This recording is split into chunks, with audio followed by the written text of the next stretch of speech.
लोग कैसे हो। मैं आशा और उम्मीद करता हूँ कि आप लोग स्वस्थ और मस्त होंगे।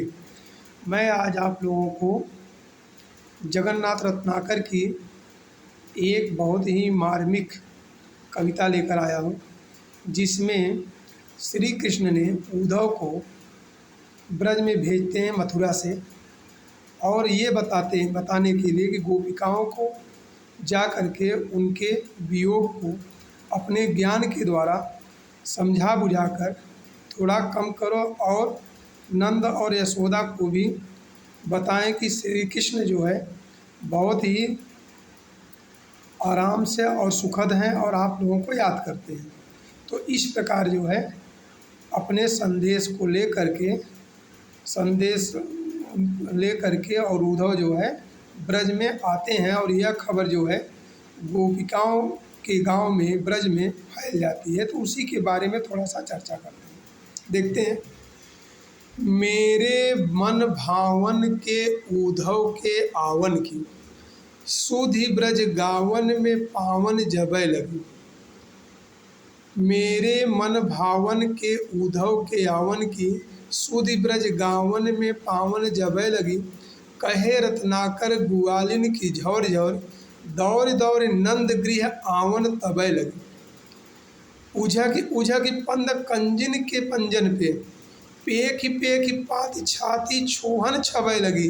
हमको लिखो है कहाँ, हमको लिखो है कहाँ, हमको लिखो है कहाँ, कहन सबै लगी।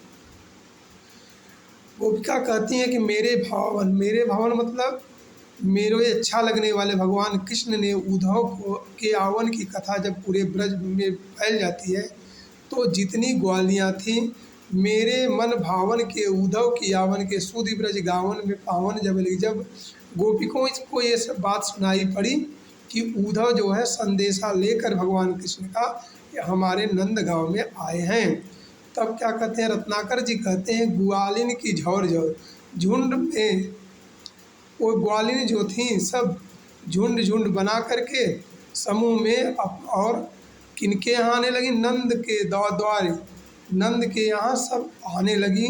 झुंड बना के समूह में सब नंद के यहाँ आने लगी।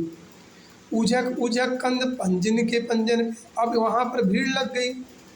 तो अब दिखाई तो आगे पड़ नहीं रहा है, तो उझक उझक मतलब ऐसे पंजे पर खड़े होकर के, और उद्धव के हाथ में जो संदेशा है उद्धव सुनाना चाहते हैं कुछ, लेकिन क्या होता है कि उझक उझक पंद कंजन के पंजन पे, ऐसे पंजे पर खड़े होकर के पैर के पंजन पर वो देख रही हैं कि हम उस जो संदेशा है उसमें मेरा भी नाम लिखा है क्या।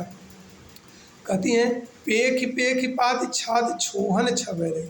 अब बताओ, वो तो सुनाने जा रहे थे क्या संदेशा, लेकिन वो सब जिसके हाथ में जो आता है वो खींच लेती हैं और उसमें देखने लगती हैं। क्या देखने लगती हैं, पेख पात छाती छोहन छबै लगी।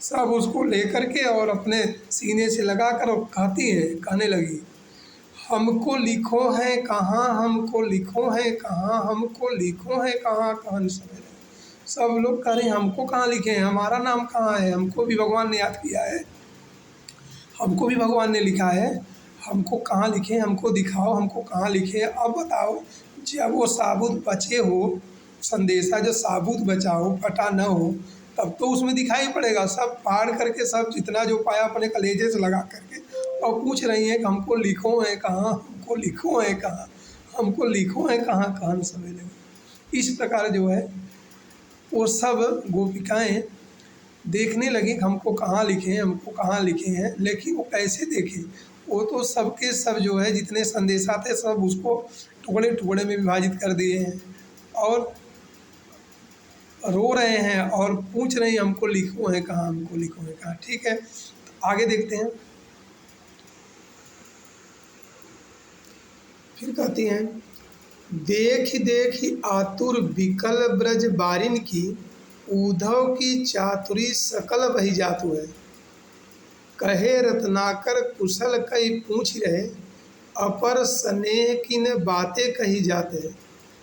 मौन रसना है जोग जदपि जमायो समय, तदप निराश वासना न गही जात है, और साहस के कछुक उमाई पूछबे को ठाई, चाहिगत गोपिका कराही रही जात है। देख देख आतुर विकल ब्रज बारिन की, विकल के ब्रज की नारियों की आतुरता को देख करके उद्धव की जितने भी चतुराई है वो सब बह जाता है, मतलब कोई भी चतुराई काम नहीं आ रही है। कहे रत्नाकर कुशल करी पूछ रहे, और रत्नाकर जी कह रहे हैं कि कुशल उनसे पूछ रहे हैं कि गोप कैसे हैं, अपर सने की बात कही नहीं जाते हैं, और उनकी कुछ कुशलता उनसे करनी नहीं जा रही है उद्धव जी से। मौन रसना है जो जदब समायो समय, उनकी रसना मौन हो गई है, मतलब जीव जो है, जो वचन है वो निकल ही नहीं रहे हैं। जदब निशान बासना न गही जाते हैं, जबकि वो योगी पुरुष थे, फिर भी उनके अंदर उस मोह और उस माया को देखकर, गोपिकाओं के प्रेम को देख करके वो जो है उस प्रेम में उलझ जाते हैं। साहस के कछुक उमय पूछबे को ठाई, चाह गति गोपिका कर, और कोई उनसे ये नहीं कह रहा है कि कुछ चाहिए आप बैठो, या कोई और चीज़ बात नहीं पूछ रहे हैं, केवल बस कृष्ण के बारे में ही एक नहीं हजारों क्वेश्चन जो है उद्धव जी से पूछा जा रहा है। उद्धव निरुत्तर हो करके केवल और केवल खड़े होकर गोपिकाओं को देख रहे हैं, और उनके यहाँ पर ज्ञान की कोई भी चतुराई, ज्ञान की कोई भी भाषा मौन हो जाती है, मूक हो जाती है, और उनको जिस ज्ञान पर बहुत घमंड था वो ज्ञान से गोपिकाओं को नहीं समझा पा रहे हैं, और गोपिकाओं जो उत्तर कर रही हैं, जो प्रश्न पूछ रही हैं, उनका उत्तर देने में असमर्थ हो जाते हैं। अब कल हम इसके आगे जो है इनका गद्य नंबर जो है, इनका पद नंबर 28 कराएंगे आपको, और बहुत ही अच्छा मार्मिक ढंग से वर्णन किए हैं। तो ये इसको कहा जाता है कि गोपिकाओं को प्रभु कृष्ण के लिए प्रेम। तो उद्धव जी आगे क्या क्या होता है, सारी घटनाएं कल की वीडियो में कराया जाएगा।